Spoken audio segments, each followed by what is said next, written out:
Welcome to the Fear and Greed Daily Interview. I'm Sean Aylmer.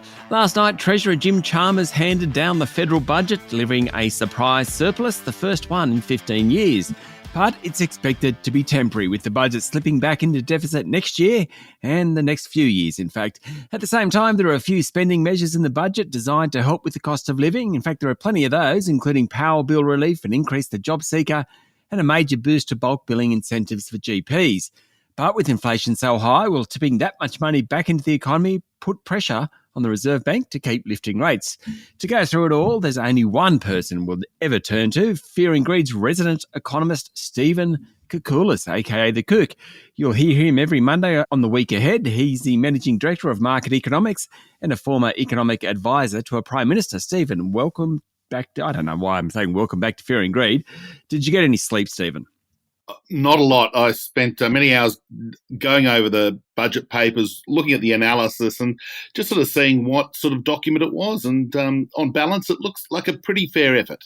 Okay, so what is your first impression of the budget? Yeah, initial impressions, because of course, given the thousands of pages of documents, there's going to be things that probably pop up over coming days as people scour through them for little snippets and bits and pieces. But look, the big picture view to me were a couple of things. First of all, the surprise surplus. Nobody thought that was vaguely possible until even a few days ago.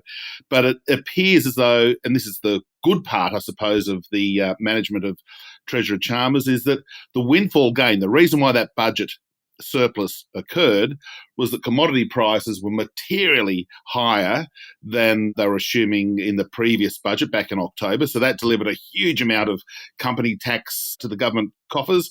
And also the unemployment rate, the thing that we've been talking about in recent months, in fact, that the unemployment rate staying at 3.5%, so very near a 50-year low. The fact that wages have increased a little bit means that income tax payments and collections for the government were increasing, and some of their payments on things like unemployment benefits were lower. So you throw all that into the great big budget melting pot, and out popped a surplus unexpectedly that the government had the wherewithal to sort of put in the bank and not to spend, certainly for the current financial year. Okay, so that, I suppose, is the point. It's kind of a cyclical surplus, but not a structural one, i.e. we're going to go back into deficit in the next few years. Did they do enough? Yeah, look, that's a very good point, that what we're seeing is that the slippage back into deficit in the next couple of financial years, and they're medium-sized, they're small to medium-sized deficits. Yeah, I don't want to downplay them, because a budget deficit still of the order of, 30 billion in a couple of years' time is not a small feat. It's a decent number. But you've got to remember too that that's actually based on the reversal of some of those positive things. Commodity prices are assumed to fall. The unemployment rate's expected to go to 4.5%.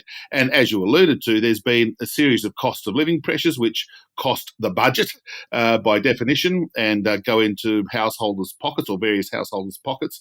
And they're not massive again, but there's, multiple billions sort of chipped away at different projects. And now they're all very sound ideas. I don't think anybody would begrudge the aged care workers getting a pay rise, or for the job seeker payment for over 55s to be increased, and these sorts of things. So the policies are sound.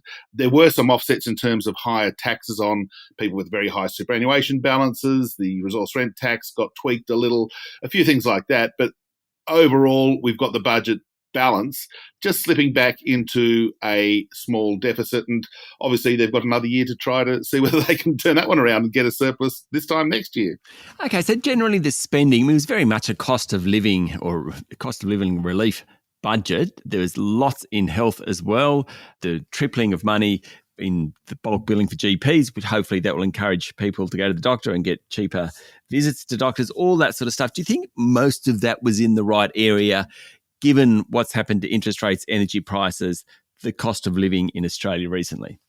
Look, I think so. This is where politics versus economic policy often clash, or not clash, but there's a difference of views. And, the government of the day has got to implement its political priorities, and that's what it's done, just as the previous government implemented its political priorities. And that's absolutely fine. That's why we have elections every 3 years, and we change governments every now and then because we don't like what they did.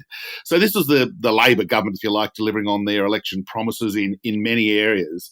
And, of course, being sort of also sideswiped, I suppose, by this incredibly high inflation rate that we're seeing.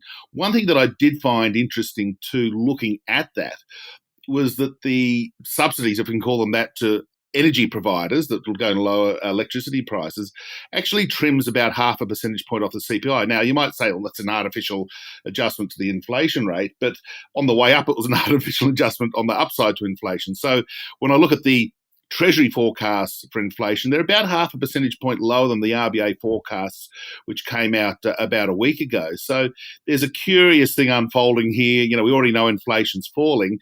Does this budget, through a little bit of policy action on the electricity subsidies, cause headline inflation to fall a little more rapidly than is currently being factored in?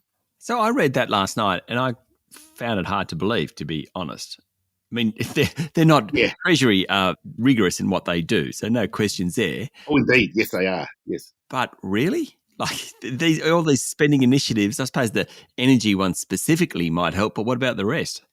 Yeah, look, I'll take another step back too. So there was in isolation, not counting the offsets through higher taxes, there was an increase of about $20 billion in what we might term cost of living pressures, as you said, the Medicare rebate and childcare and these sorts of things. So when you add them all up, it's about $20 billion.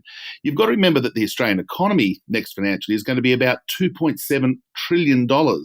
So, okay, $20 billion is still a lot of money that's being pushed into the economy that year, but is it enough to sort of have a material change on the inflation pressures? And to just take a slightly different angle on the inflation momentum right now, we do know that inflation around the world's falling, commodity prices are down, growth is weakening. In fact, yesterday we saw some very disappointing retail sales numbers come out. So that whole gamut of issues that are, causing governments, central banks, the Reserve Bank, financial markets to sort of think, what on earth is happening here?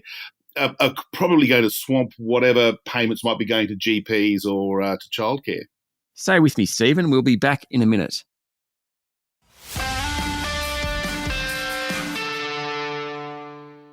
My guest this morning is economist Stephen Koukoulas. So I've had the budget. Generally, you've given it, a tick of approval. I'm not saying you're giving it an 8 or 9 out of 10, but it's like a, 6 or 7 out of 10. Yes. What's it mean for interest rates in the Reserve Bank? Do you think it doesn't make much difference? At the end of the day, probably not. And don't take my word for it, because as you know, Sean, I fall asleep with the money market futures sort of going in the back of my eyeballs. And I've woken up this morning, and the initial reaction last night too was that the bond futures market barely budged a tick. They saw this coming, these numbers, the surplus for the current year, the deficits in the subsequent year.